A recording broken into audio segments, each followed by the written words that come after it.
CTET की परीक्षा जो पहली बार ऑनलाइन हुई, इसमें पर्यावरण के सेक्शन में कुछ नए टॉपिक के क्वेश्चंस देखने को मिली। आज के इस वीडियो में हम टॉप 100 क्वेश्चंस लेकर के आए हैं जो आपकी सीटेट की ऑनलाइन परीक्षा में 2021-22 में पूछे गए थे। ऐसे ही आपको 5 वीडियो में 500 क्वेश्चंस की सीरीज हमने स्टार्ट की है। 100 क्वेश्चन करके आपको 5 वीडियो में ईवीएस आपका कंप्लीट करा दिया जाएगा। अगर आप सीरीज ये कंप्लीट फॉलो करते हैं तो एक भी प्रश्न आपको इससे बाहर देखने को नहीं मिलेगा। इस वीडियो में टोटल आप 105 क्वेश्चन पढ़ेंगे। बहुत ही सिलेक्टेड क्वेश्चन है, ये सारे प्रश्न आपकी ऑनलाइन परीक्षा में पूछे गए हैं। चलिए शुरू करते हैं क्वेश्चन नंबर 1 से विद फिगर। यहाँ पर जो चीजें हैं आपको व्याख्यात्मक रूप से बताई जाएंगी। ये सीरीज कंप्लीट फॉलो करिएगा। इसके साथ ही साथ बाल विकास की हमने चैप्टर वाइज तैयारी शुरू कर दी है, जिसका लिंक इस वीडियो के नीचे कॉमेंट बॉक्स में मिल जाएगा। वहां से आप क्लिक करके बाल विकास की सारी क्लासेज आप 1 बाय 1 देख सकते हैं। तो चलिए शुरुआत करते हैं क्वेश्चन नंबर 1 से। क्वेश्चन नंबर 1 है, ठोस अपशिष्ट पदार्थों के निस्तारण की निम्नलिखित विधियों में से किस विधि में वायु में प्रदूषण फैलता है? यानी वायु प्रदूषण किससे होता है? एक विकल्प यहां पर आपको देखने को मिलेगा, भूमि की भराई, कंपोस्ट, कृमियों से खाद बनाना या फिर भस्मीकरण। तो भूमि की भराई से कोई वायु प्रदूषण नहीं होगा, कंपोस्ट से भी नहीं होगा और खाद बनाने से भी नहीं होगा। भस्मीकरण यानी किसी चीज को आप जला रहे हैं, भस्म कर रहे हैं, तो उससे वायु प्रदूषित होगी। यहां पर आपका चौथा विकल्प सही हो जाएगा। वह स्थान जो कि दीर्घकाल से बाढ़ से प्रभावित होता है, स्थानीय लोगों में डैश का कारण क्या होगा? पुनर्वास, स्थानांतरण, देश प्रत्यावर्तन या फिर पुनः स्थापन। यानी एक ऐसा स्थान जहां पर लगातार हर साल बाढ़ आ जाती है, तो वहां के लोग क्या करेंगे? क्या पुनर्वास करेंगे, स्थानांतरण करेंगे, देश प्रत्यावर्तन करेंगे या फिर पुनः स्थापन? तो पुनः स्थापन और पुनर्वास तो होगा नहीं। वहां के लोग क्या करेंगे? स्थानांतरण, यानी जहां पर बाढ़ आ रही है उस जगह से कहीं दूसरी जगह चले जाएंगे जहां पर बाढ़ से उनको कोई नुकसान ना पहुंचे, तो इसको हम कहेंगे स्थानांतरण करेंगे ये लोग। टैपियोका का दूसरा नाम क्या है? मूली, कसावा, अदरक, शकरकंदी। प्रश्न संख्या 3 में आपका उत्तर हो जाएगा। टैपियोका का दूसरा नाम आपसे पूछा जा रहा है, उत्तर होगा यहां पर कसावा। क्वेश्चन नंबर 4 देखिएगा, हांगकांग में निम्नलिखित में से भोजन कौन सा लोकप्रिय है? हांगकांग के लोगों का मुख्य भोजन क्या है? सोम, जेन, लिंग हू फेन, मापू, टोफू या फिर सुशी। क्वेश्चन नंबर 4 उत्तर होगा यहां पर लिंग हू फेन, ऑप्शन नंबर 2 सही हो जाएगा।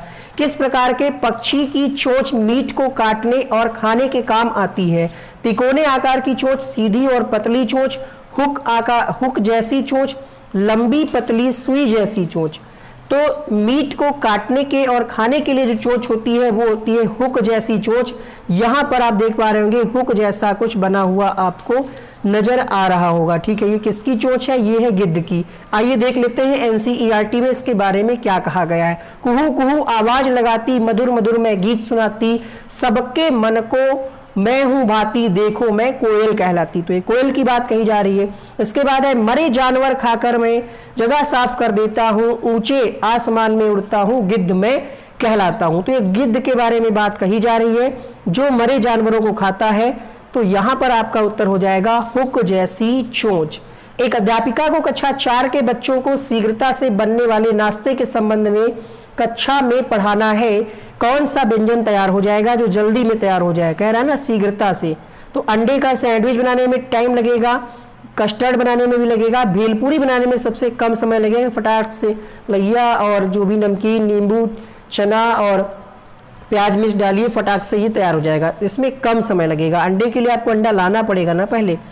अगला प्रश्न यहाँ पर है, पट्टचित्र की कला किस राज्य की परंपरागत पेंटिंग हस्तशिल्प है?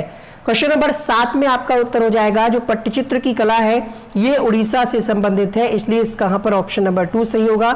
ये कुछ इस तरीके से पेंटिंग बनकर के आती है पट्टचित्र की, जो उड़ीसा के लोगों की प्रसिद्ध पेंटिंग है। क्वेश्चन नंबर 8 है, महामारी के दौर में चिकित्सकों ने विटामिन सी से भरपूर भोजन करने को परामर्श दिया। उस समूह को चुनिए जिसमें विटामिन सी प्रचुर मात्रा में है। ब्रोकली, सोयाबीन, काली मिर्च, स्ट्रॉबेरी, संतरा, सोयाबीन, दूध, स्ट्रॉबेरी, नींबू, ब्रोकली, स्ट्रॉबेरी, नींबू। क्वेश्चन नंबर 8, सबसे ज्यादा जो विटामिन सी पाया जाएगा वो ब्रोकली में, स्ट्रॉबेरी में और नींबू में। तो यहां पर आपका चौथा विकल्प सही हो जाएगा।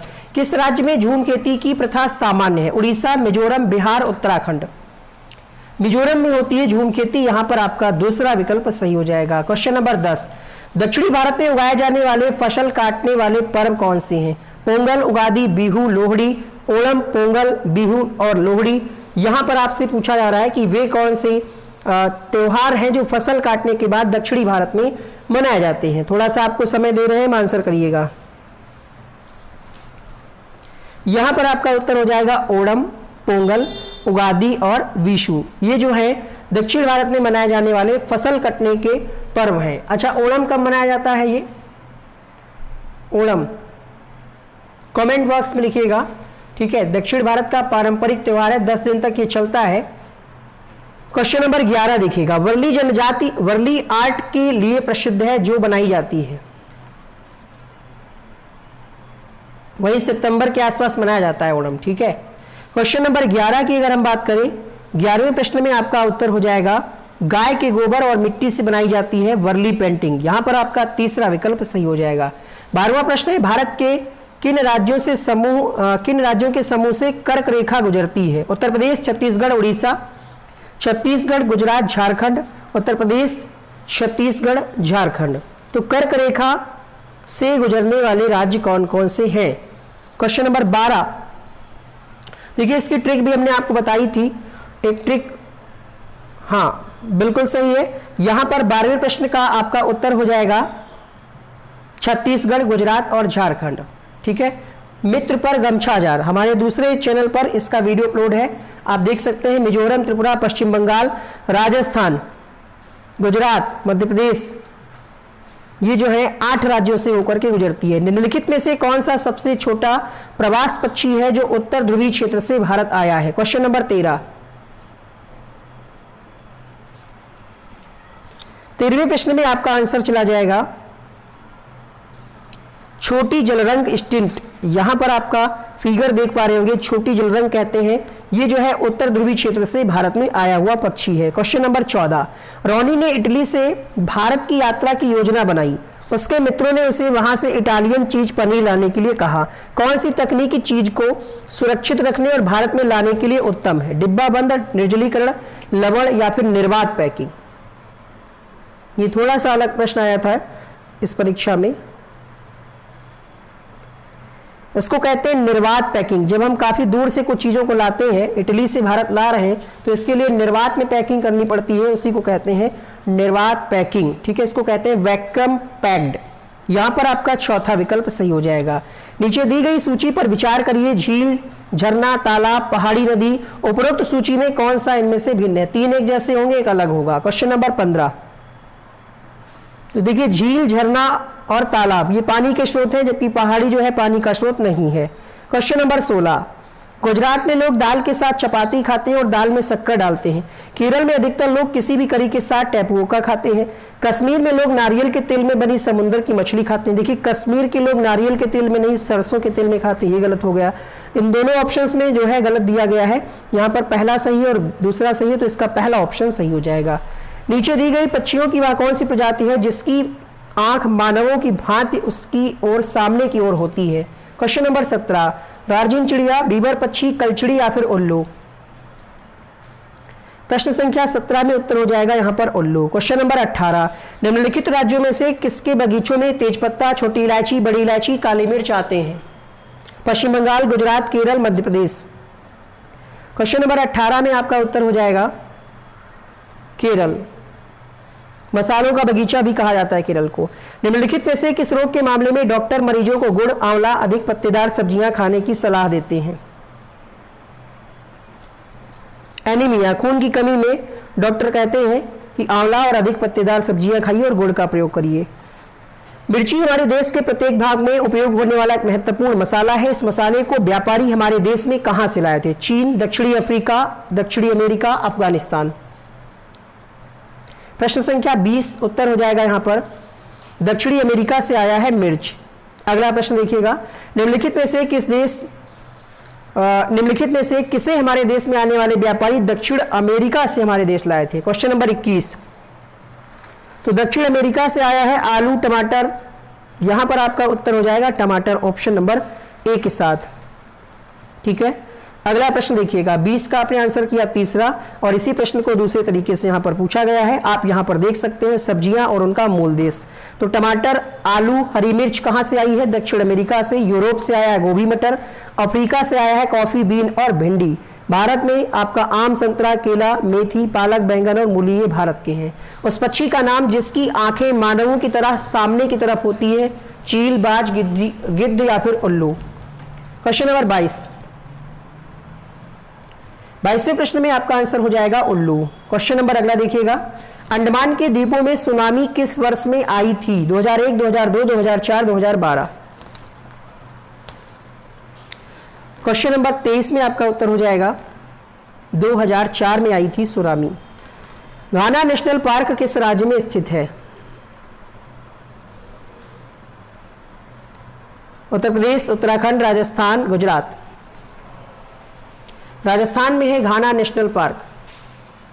1982 में इसकी स्थापना हुई थी। क्वेश्चन नंबर अगला, गटपर्णी शिकारी पौधा जो कीट और मेढक को फंसा करके खा जाता है, हमारे देश के एक पूर्वी राज्य में पाया जाता है। इस राज्य का नाम क्या है? नागालैंड, मेघालय, असम या फिर मिजोरम। क्वेश्चन नंबर 25, मेघालय में पाया जाता है, नेपेंथीस कहते हैं। 26वां प्रश्न, नीचे दिए गए व्यक्तियों में से सबसे पहले मच्छर के पेट में झांका और सिद्ध किया कि मच्छर मलेरिया से फैलता है। इसके लिए इनको नोबेल पुरस्कार भी मिला। कौन से साइंटिस्ट थे? ग्रेसिस मेडल, रोजालिंड, फ्रैंकलिन, रोनाल्ड रॉस या फिर बोमोंट। क्वेश्चन नंबर 26 में आपका उत्तर हो जाएगा रोनाल्ड रॉस। यहां पर आपका तीसरा विकल्प सही होगा। क्वेश्चन नंबर 27, यह उत्तराखंड का एक स्थान है तथा यहां एक महत्वपूर्ण पर्यटन स्थल है। यह अरण्य बाघ के संरक्षण से संबंधित है, मतलब बाघ के संरक्षण से संबंधित है। ये जो जंगल है ये बाघ के संरक्षण से संबंधित है। इस जगह का नाम बताइए। उत्तर होगा क्वेश्चन नंबर 27 के लिए यहां पर जिम कॉर्बेट पार्क, उत्तराखंड में है ये। मधुबनी चित्रकला बहुत पुरानी है। आपसे पूछा जा रहा है कि मधुबनी भारत के एक राज्य की प्रसिद्ध चित्रकला है, वो कहां है, किस राज्य से संबंधित है? उत्तराखंड, पश्चिम बंगाल, बिहार, उत्तर प्रदेश।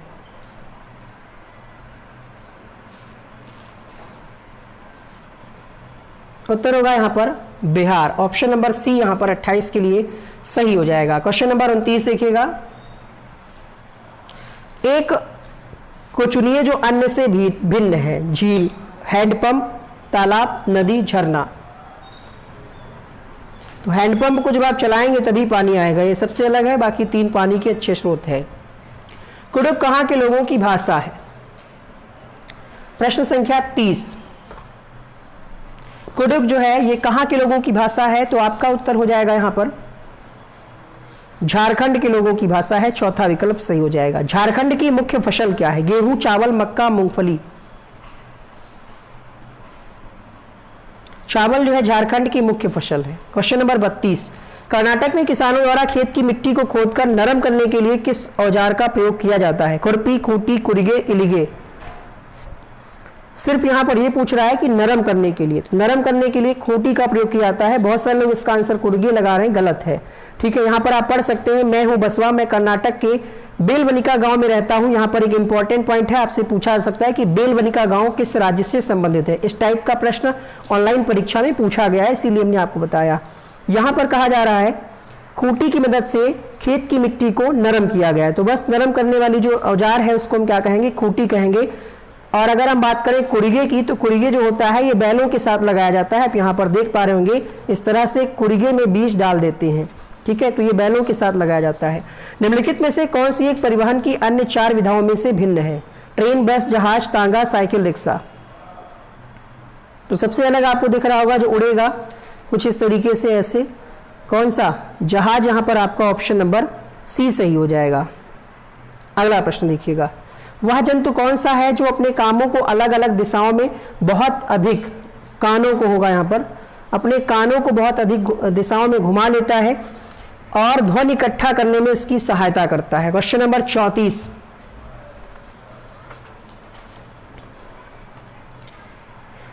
में आपका उत्तर हो जाएगा बाघ।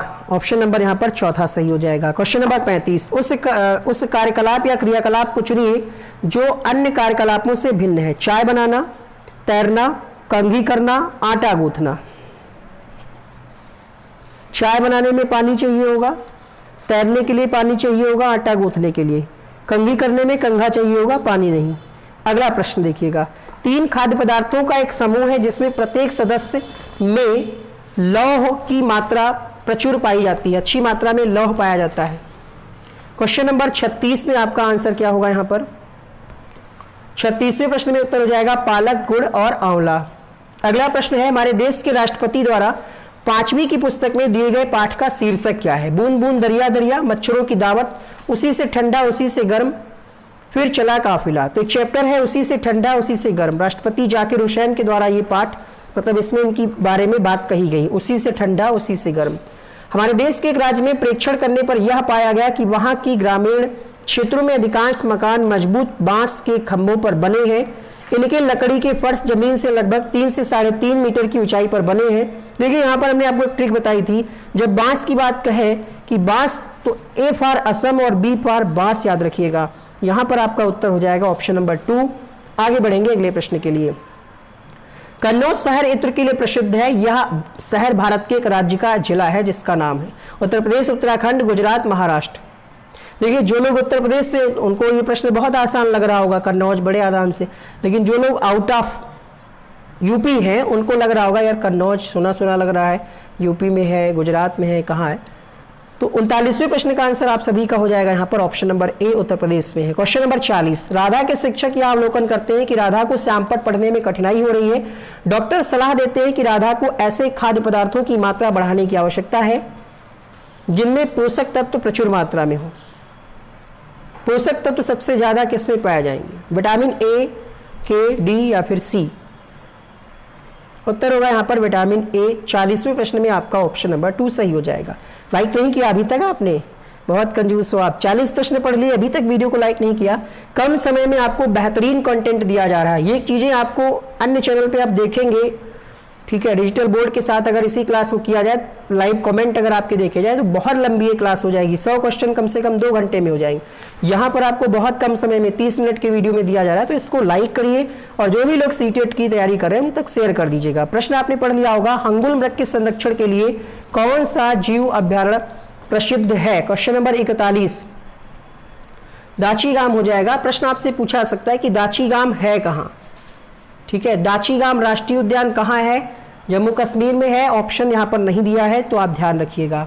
अगला प्रश्न देखिए, श्रीनगर में है। संपूर्ण विश्व में शुरू होने वाली ओजोन परत का संरक्षण एक महत्वपूर्ण पर्यावरण संबंधित पहल है। ओजोन परत का संरक्षण किस कारण प्रारंभ हुआ? इसका चुनाव कीजिए। क्वेश्चन नंबर 42 रामसर सम्मेलन, मॉन्ट्रियल प्रोटोकॉल, क्योटो प्रोटोकॉल या फिर डर्बिन शिखर सम्मेलन?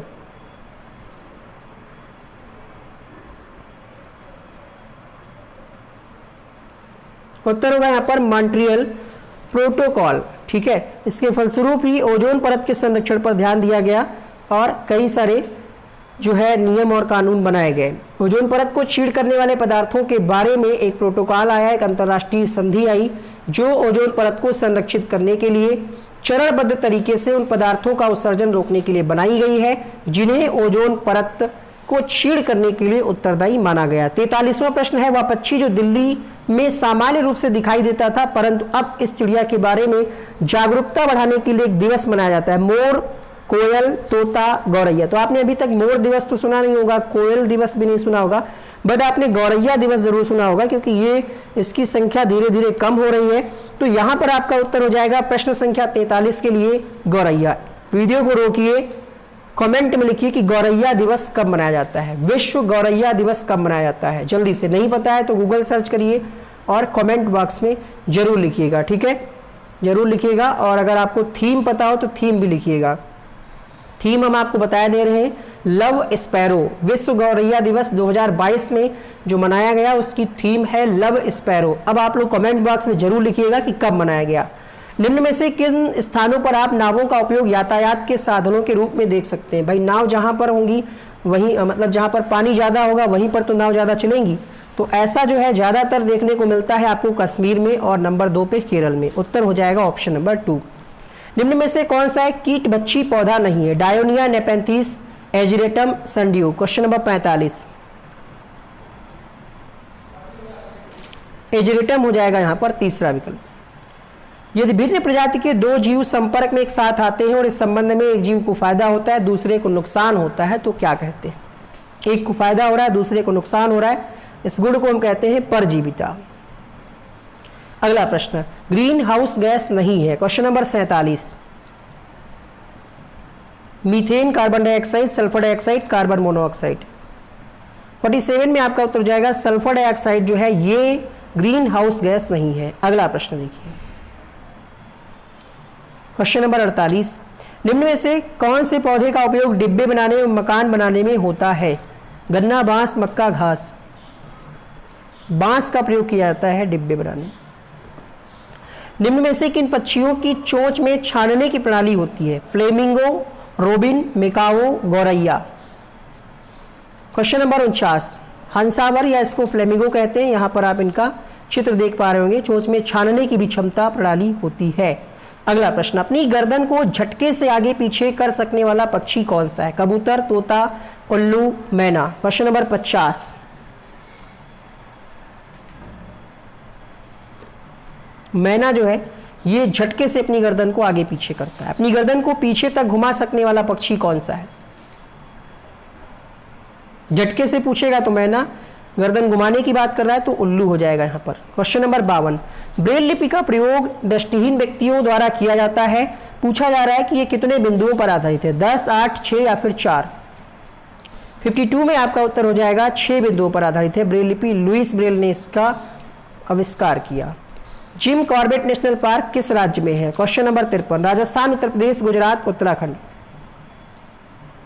उत्तराखंड में है जिम कॉर्बेट नेशनल पार्क। नीचे दिए गए जीवों पर विचार कीजिए। घड़ियाल, कौवा, बत्तख, मछली, कछुआ। उसे चुनिए जो अन्य से भिन्न है।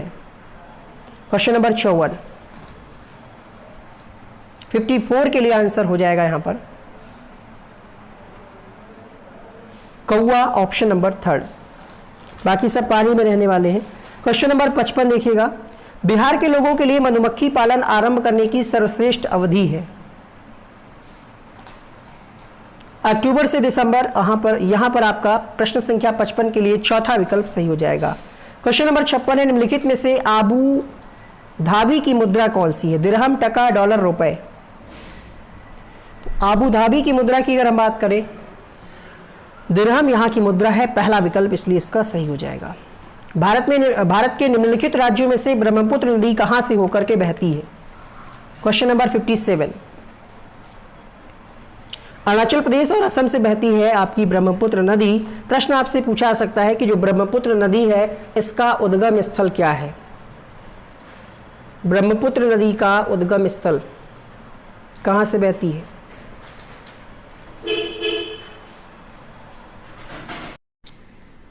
ब्रह्मपुत्र नदी जो है ये तिब्बत, भारत, बांग्लादेश से होकर के बहती है और इसका जो विस्तार है अगर हम बात करें तो मतलब इसका जो उद्गम स्थल है ये मानसरोवर झील के निकट से होता है जो कि तिब्बत के पुरंग जिले में है।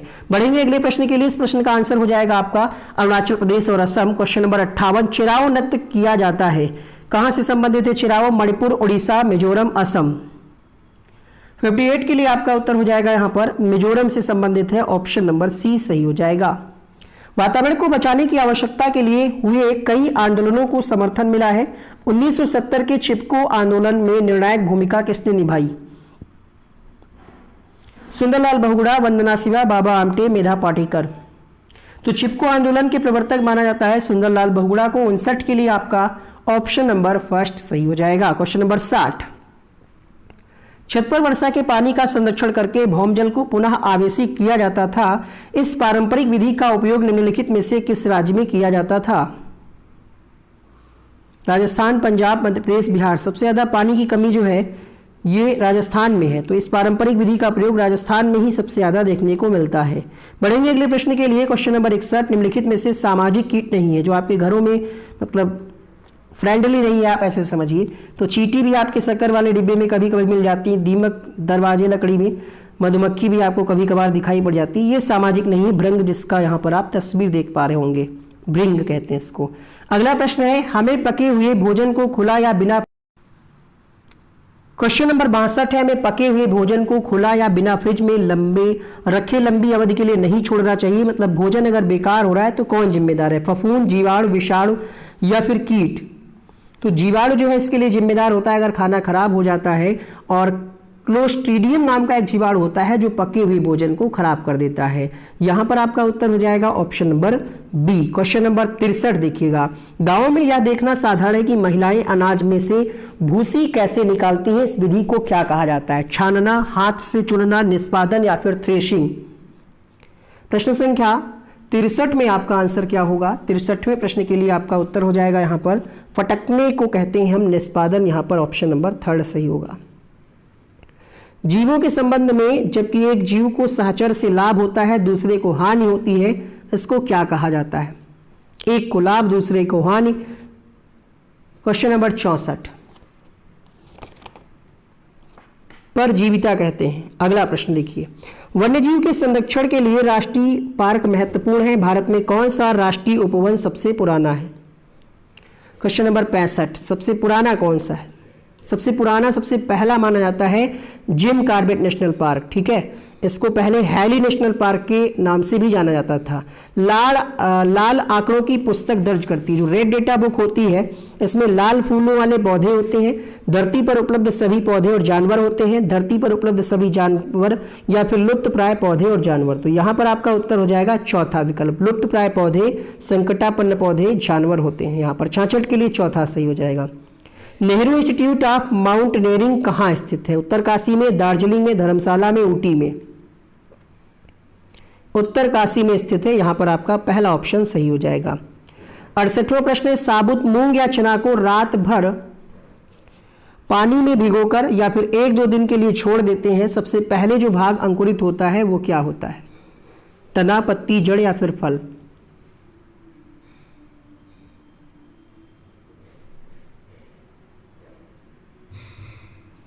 तो सबसे पहले जो है जड़ निकलती है। अंकुरित जो होता है अनाज, उसमें इसको क्या कहते हैं? जड़ कहते हैं, पत्ती नहीं निकलती। तीसरा विकल्प यहाँ पर सही हो जाएगा। माड़ की उपस्थिति को जांचने के लिए आयोडीन के हल्के घोल से परीक्षण करने पर निम्नलिखित में से कौन सा रंग आता है? आयोडीन के अगर आप हल्के घोल से परीक्षण करेंगे माड़ की उपस्थिति को जांचने के लिए, तो कलर मिलेगा नीला और काला। यहाँ पर 69 के लिए पहला ऑप्शन सही हो जाएगा। बेरीबेरी नामक रोग निम्नलिखित में से किस विटामिन की कमी से होता है? क्वेश्चन नंबर 70 विटामिन B1 की कमी से होता है ये रोग। क्वेश्चन नंबर 71 पटसन का रेशा पटसन के पौधे के किस भाग से प्राप्त होता है? बीज, पत्ती, फूल या फिर तना? क्वेश्चन नंबर 71 तने से प्राप्त होता है। पटसन का जो रेशा है तने से प्राप्त होता है। निम्नलिखित में से कौन सा जड़ नहीं है? मूली, शकरकंदी, टैपियोका, आलू? आलू जो है तने का एक रूप है। क्वेश्चन नंबर अगला, परजीवी पौधा बताइएगा। क्वेश्चन नंबर 73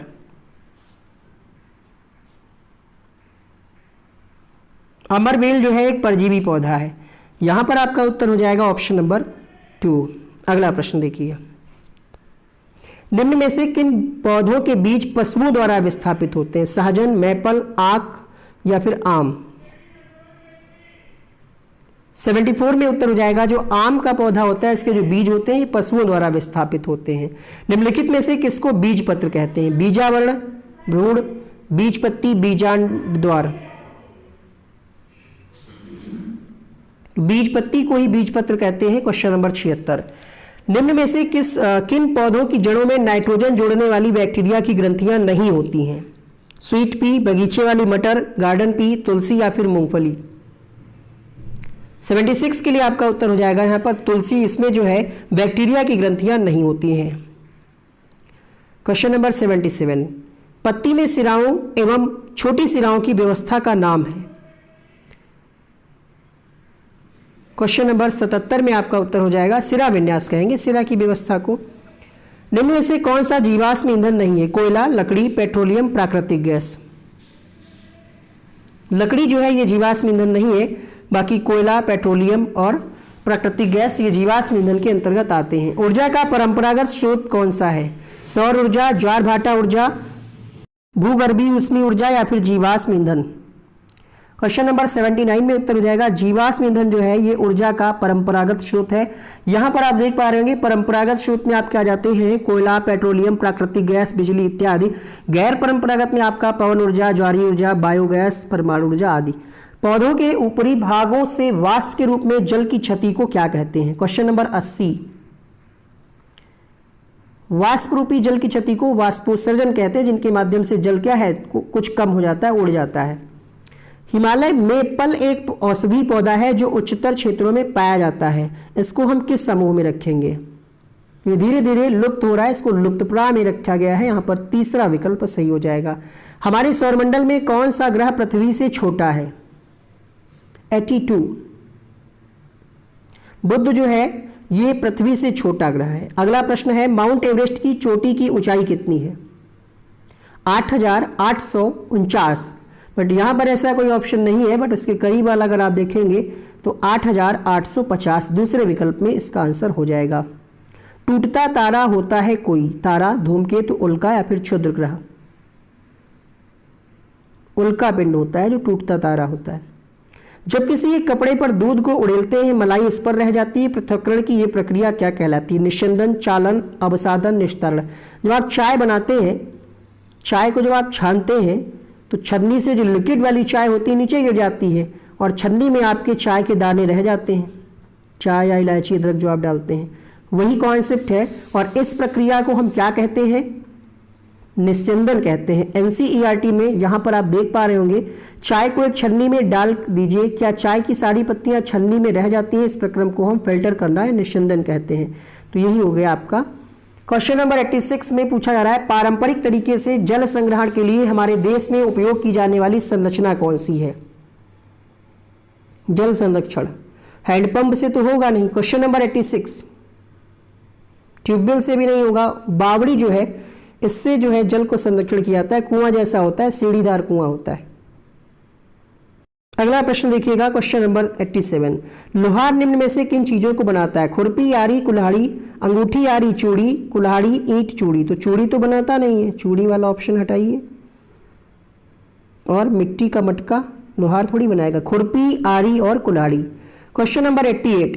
मगरमच्छ मुख्य रूप से शिकारियों द्वारा मारे जाते हैं। सींगों के लिए, त्वचा के लिए, दांतों के लिए, खुशबू के लिए? त्वचा के लिए मारे जाते हैं। यहां पर आपका दूसरा विकल्प सही हो जाएगा। बोरा चिपचिपे चावल की एक सामान्य किस्म है। यह मुख्य रूप से पाया जाता है असम में, बिहार में, उड़ीसा में, तमिलनाडु में। 89 में आपका आंसर हो जाएगा असम में पाया जाता है बोरा। सर्दियों में दादी अक्सर निम्नलिखित के घोल से त्वचा के रूखापन यानी त्वचा को रूखेपन से बचाने के लिए उपयोग करती हैं। तो गुलाब जल के साथ ग्लिसरीन और नींबू का रस का प्रयोग किया जाता है, एक साथ मिला करके एक घोल बना लिया जाता है। एक छोटे से पेड़ या झाड़ी की शाखा से लटकने वाला घोंसला बनाने वाला पक्षी कौन सा है? सूर्य पक्षी, कौवा, बारबेट, भारतीय रोबिन। तो ये सनबर्ड होता है सूर्य पक्षी, जो छोटी सी लटकने वाली कोई शाखा होती है उस पर ही अपना घोंसला बना लेता है। ट्रेन टिकट पर पीएनआर का फुल फॉर्म क्या होगा या पीएनआर क्या दर्शाता है? Passenger number record, passenger name record, personal name record. तो पर्सनल तो होगा नहीं, यात्री की बात करी जा रही, ट्रेन में यात्री ही जाएगा। क्वेश्चन नंबर 92 में आपका उत्तर हो जाएगा पैसेंजर नंबर रिकॉर्ड। मलयालम में मां की बड़ी बहन को क्या कहा जाता है? 93 बली अम्मा कहते हैं। ऑप्शन नंबर फर्स्ट सही हो जाएगा। केरल में कौन सा स्थान है? वलसाड, कोझिकोड, उडुपी, मालाखेड़ा। मालाखेड़ा राजस्थान में, उडुपी कर्नाटक में है, केरल में है कोझिकोड जो है केरल में है और वलसाड गुजरात में है। आगे बढ़ेंगे अगले प्रश्न के लिए। गांव का नाम वहां उगने वाली कई खेजड़ी पेड़ों के कारण पड़ा। इस गांव के लोग पौधे, पेड़ों और जानवरों की बहुत देखभाल करते हैं। ये गांव कहाँ है? यानी खेजड़ी वृक्ष जो है कहाँ से संबंधित है? जहां पर खेजड़ी होगा। तो खेजड़ी जो गांव है ये कहाँ है? ये आपका राजस्थान में। अगला प्रश्न है हाथियों के झुंड का मुखिया कौन होता है? अभी हमने इस वीडियो में सिर्फ शॉर्ट क्वेश्चन कराए हैं, बहुत लेंथी वाले क्वेश्चन जो थे, जैसे हाथियों के बारे में जो कूट वाले क्वेश्चन होते हैं, मधुमक्खी के बारे में जो कूट वाले, वो अभी हमने नहीं कराए हैं इस वीडियो में। 100 क्वेश्चन बिल्कुल सेलेक्टेड इंपॉर्टेंट कराए गए हैं। एक अलग से वीडियो आएगा पार्ट 2 इसका, जिसमें आगे के क्वेश्चंस और कराए जाएंगे।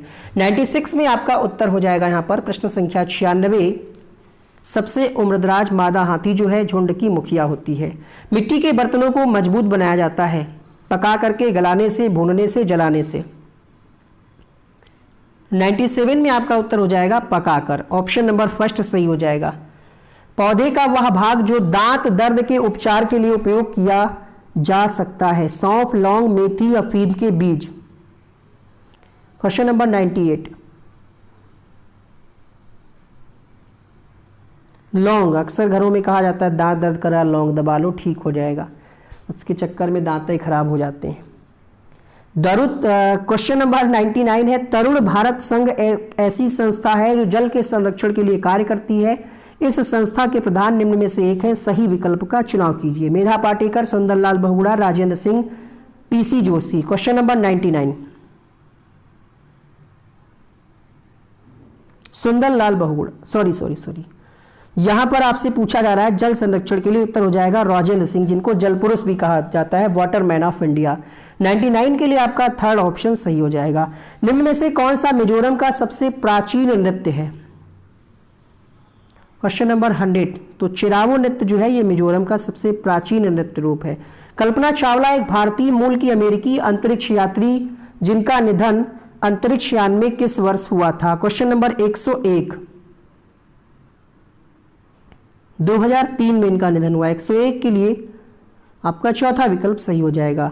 पक्षी विभिन्न प्रकार के घोंसले बनाते हैं तथा घोंसले बनाने के लिए विभिन्न स्थानों का चुनाव करते हैं। निम्न में से कौन से पक्षी पेड़ के तनों में अपने घोंसले बनाते हैं? 102। पेड़ के तने में बसंत गौरी, जिसको बारबेट भी कहते हैं। भारत का सबसे बड़ा रेलमार्ग कौन सा है? कश्मीर से बेंगलोर, डिब्रूगढ़ से कन्याकुमारी, मिजोरम से गुजरात, महाराष्ट्र से मणिपुर। तो डिब्रूगढ़ से कन्याकुमारी। अब सोच रहे होंगे 100 क्वेश्चन कहे थे, 5 क्वेश्चन और हैं।